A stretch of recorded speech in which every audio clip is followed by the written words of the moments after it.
If there's one thing I'm known for, it's my use of metaphors. How I take something you're very familiar with and use it to help you understand something you may not be familiar with. And that's what I want to do today because the world seems to be going insane. And I'm actually going to use sex to explain it, or more specifically, survival sex. Let's talk about it.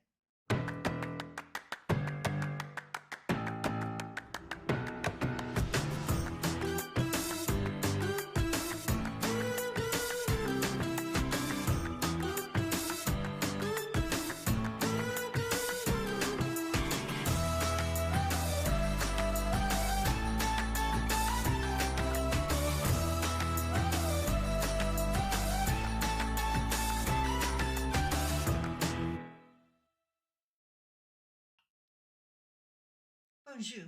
Mishko Paganan Quay Nadishnakas Mangdodem. Hi, everybody. My name is Sandy Boucher. I'm Red Thunderbolt Woman of the Loon Clan, a proud member of Seine River First Nation in Treaty 3 territory in Northern Ontario. And like you, I'm kind of just sitting back and shaking my head, kind of wondering what in the world's going on in the world. But then I think we've all lived through times, maybe not on a global scale or even a national scale, but we've definitely had challenging times in our own lives. It's kind of what I want to touch on today.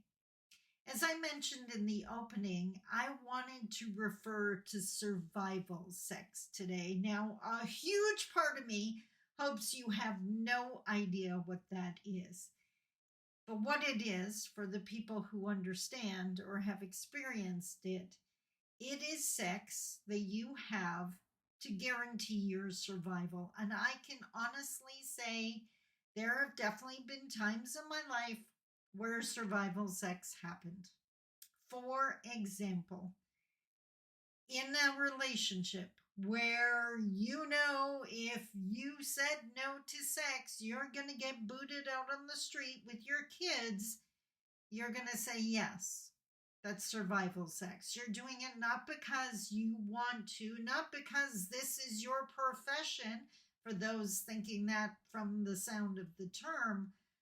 It's just you trying to survive. Another very sad and common instance is when not saying no could keep you safe from physical violence. Anyone who's survived domestic violence like I have knows that those times happen. Sometimes it's just easier to give in. And of course, my notifications are on. Sorry about that. So I think of survival sex as Sleeping with the Enemy is the movie title that might come to mind.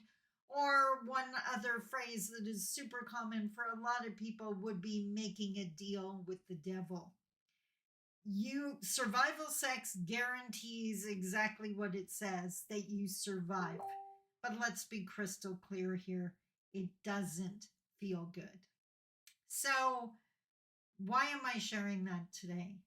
Well, I kind of feel that way about Mark Carney, the guy that just got elected the head of the Liberal Party and is now Prime Minister of Canada, at least until an election gets called, which is going to happen anytime soon. In some ways, watching his acceptance speech last night, he kind of scares me.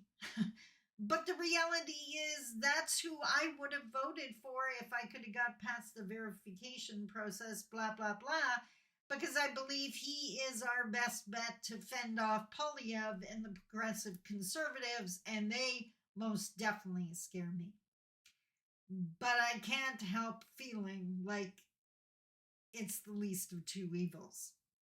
Now, I can't help thinking that there are people in the United States right now that are feeling the exact same way about Trump. I'd be willing to bet that there are people out there that voted for him because they honestly believe that would mean their grocery prices would go down, or that maybe they'd be able to find a job or even keep the job that they already have. They were willing to sleep with the enemy to make that happen.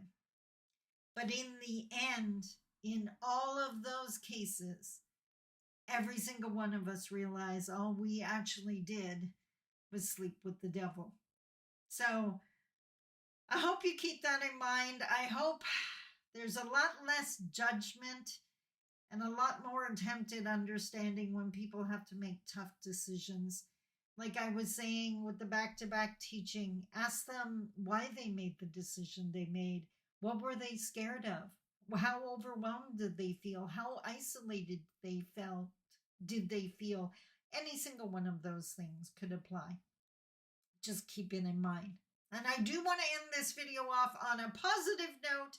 I mentioned, I believe in my last video, that I'm now on Substack, and I have decided that I am sharing my new book on there. And I don't know about you, but when I make a good decision, it's like Creator lines up to show me it was a good decision.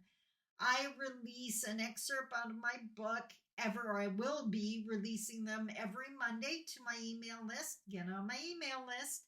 And I've already they're all scheduled into April. That's how easy it was for me to get my writing done. And I'm about to go smash my computer and turn those notifications off because I honestly thought I did. Sorry about that. So get on Substack if you're interested in my writing at all. If you have ever tried to become someone you're not, to keep someone else happy or to survive, then you got to check out my Substack. Sorry about the notifications today. Oh, I'm having a Monday on a Monday.